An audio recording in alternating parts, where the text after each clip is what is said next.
I don't want to say that I understand what it's like to be a ghost. I've never had a near-death experience, but I had an out-of-body experience. And I'll just say it real quick so I can help people understand. But like, I was very, very, very sick one time and we had to perform. I had 2 shows. I went out, did a show. I was doing aerial. Okay. So hanging upside down, all this crap. I had like pneumonia. Got off, went behind the curtain, threw up, went inside, took a nap. I had like 2 hours before the next show. And I was so sick and just all that stuff, all that gross stuff. And I remember waking up and I couldn't hear anything.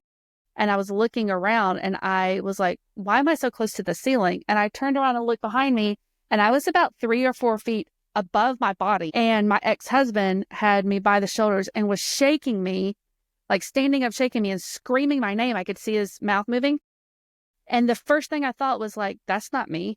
This is me. Because that personality and the way of thinking is the exact same. It's exact same. It doesn't, you don't die and you're like, oh, I've just been enlightened and I know everything.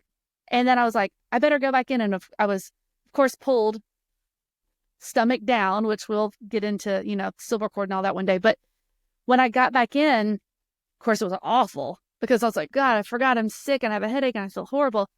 But I never forgot how being out of this, I was the same thoughts, the same everything, the same. And then as I got older, I started watching a lot of videos, and I recommend this to anybody. Look up videos on people who have had near-death experiences because they've all said the same thing, which again, I watch because it makes me feel less crazy. And they all say the same thing when they've passed, the same humor, thoughts, everything, the same thing. And they always look back and they're like, that's not my body. This is my body. And they're like, wait, so I don't think I'm just saying that to say like what you said about like the addictions or the desires and that could be even not wanting to leave a loved one. It's not like not all ghosts are just Yeah.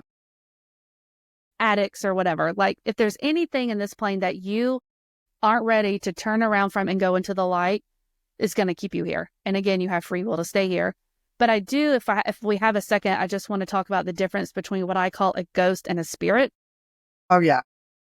So I've had all these interactions with ghosts, and then, and there is such a difference. They're here and they look more like people. And then I've been visited by a spirit who has crossed over, and that is so different. Like not everything is a ghost or whatever you want to call it.